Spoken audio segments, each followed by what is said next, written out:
क्या आप बता सकते हैं इन 3 चॉकलेट बार में से सबसे छोटी कौन सी है? लगता है ना नंबर 2 छोटी है, पर असल में नंबर 2 और 3 दोनों एक ही साइज की हैं और ये दोनों नंबर 1 से 25% छोटे हैं। लेकिन नंबर 3 में यह समझना और भी मुश्किल है क्योंकि यहां चॉकलेट का डिस्ट्रीब्यूशन थोड़ा अलग है। यही तो वो अंडर द रडार टैक्टिक है, वो लूप होल जिसे कंपनीज महंगाई को भी प्रॉफिट का मौका बनाने में बदल देती हैं। प्रोडक्ट छोटा, प्रॉफिट बड़ा। दिखने में सब सेम लगता है, पर असल में हर बाइट, हर वॉश, हर सिप में आपका पैकेट और पतला और छोटा हो रहा है। यह है एक साइलेंट इकोनॉमिक गेम जिसका नाम है Shrinkflation. Shrinkflation. Shrinkflation. Shrinkflation. Welcome to Rubinomics by grow.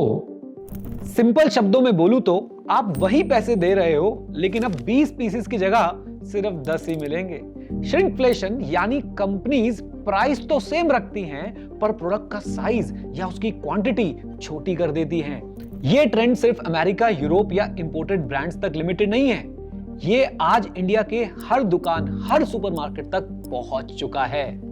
2014 में कोका कोला ने अपनी 2 लीटर वाली बोतल की प्राइस सेम रखी और उसमें से 250 ml कम कर दिया। इस एक मूव से कोका कोला ने 25 करोड़ से ज्यादा बॉटल्स बेची।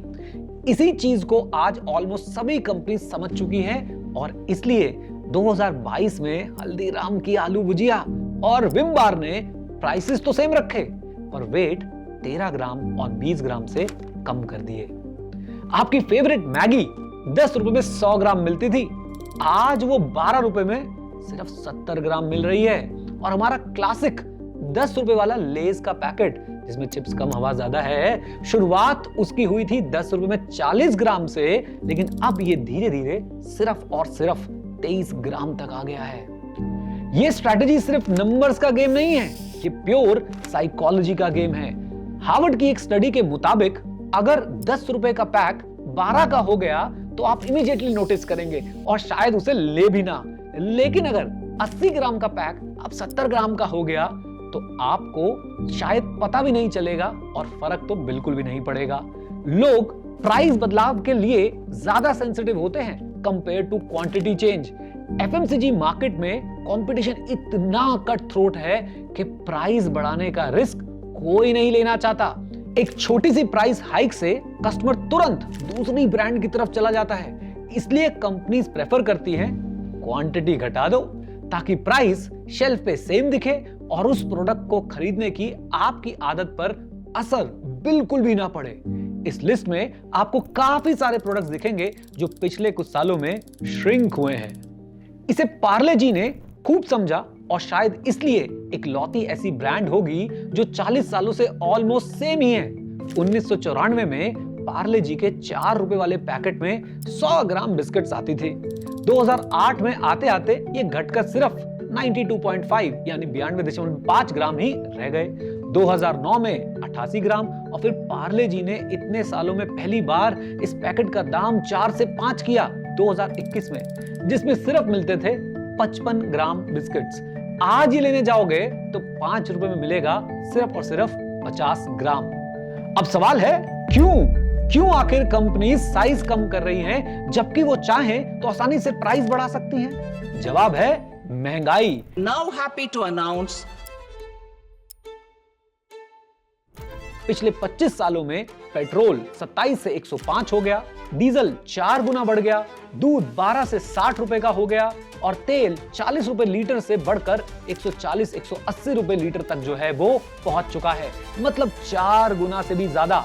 पिछले 2 सालों में रॉ मटेरियल्स के कॉस्ट 15 से 20% तक बढ़े हैं। तो इसका मतलब जब इनके रेट्स बढ़ जाएं तो कंपनीज के लिए ये रॉ मटेरियल्स महंगे हो जाते हैं।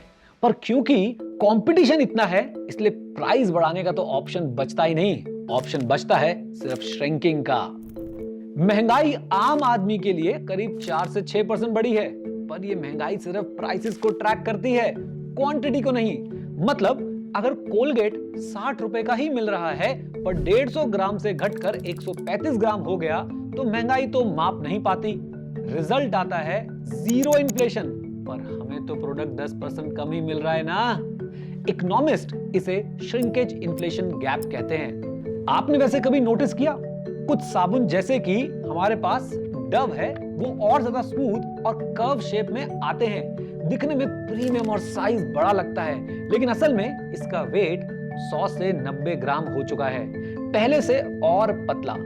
टॉबलेरोन का नाम सुना है? एक वेल नोन फैंसी चॉकलेट है और श्रिंकफ्लेशन का क्लासिक एग्जांपल है। इसकी डिजाइन में सिर्फ एक बदलाव से वेट सीधा 10% कम हो गया। सोशल मीडिया पर इसके मीम्स छा गए और कंज्यूमर इसे वर्ल्ड्स मोस्ट विजिबल श्रिंकफ्लेशन कहने लगे। कभी-कभी कंपनीज इस डिजाइन चेंज को इजी टू होल्ड का नाम देकर पहले कंटेनर से कंपैरिजन मुश्किल कर देती है। गैटोरेड पेप्सी का एक स्पोर्ट्स ड्रिंक है।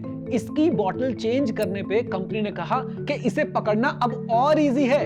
एक टाइम था जब फ्रूटी आती थी एक अलग ट्रायंगुलर पैक में, याद है ना, वो छोटी सी पिरामिड जैसी जूस बॉक्स 200 ml का पैक होता था। आज वही फ्रूटी मिलती है आपको मॉडर्न रेक्टेंगुलर पैक में। न्यू लुक, फ्रेश डिजाइन, पर क्वांटिटी 200 ml से घटकर 180 ml हो गई।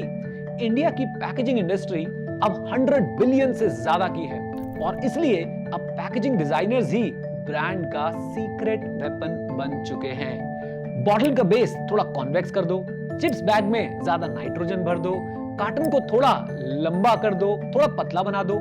ये डिजाइनिंग स्ट्रेटजी श्रिंकफ्लेशन का मास्टर स्ट्रोक है। I've had enough of what they call shrinkflation. जब कंपनी से पूछा गया कि पैक साइज क्यों घटाया गया, तो इनका कहना है ये मजबूरी थी, स्ट्रेटजी नहीं। पार्ले जी के सीनियर हेड का कहना है 5 और रुपए के ये प्राइस पॉइंट्स उनके लिए सबसे जरूरी हैं। क्वांटिटी कम करना हमें चलेगा, पर इन प्राइस पॉइंट्स को हम नहीं छोड़ सकते। यानी ब्रांड के लिए ये 5 रुपए और 10 रुपए वाले मैजिक नंबर्स कंज्यूमर के ट्रस्ट का सिंबल बन चुके हैं। प्राइस बढ़ाया तो कस्टमर्स चले जाएंगे, इसलिए क्वांटिटी कम करना उनके लिए एक बेहतर विकल्प है, एक बेहतर स्ट्रैटेजी है। अभी तक इंडिया में श्रिंकफ्लेशन के खिलाफ कोई डेडिकेटेड लॉ नहीं है, लेकिन गवर्नमेंट ने ट्रांसपेरेंसी बढ़ाने के लिए कुछ स्टेप्स जरूर लिए हैं। रीसेंट अमेंडमेंट्स के चलते अब यूनिट सेल प्राइस लिखना मैंडेटरी हो गया है।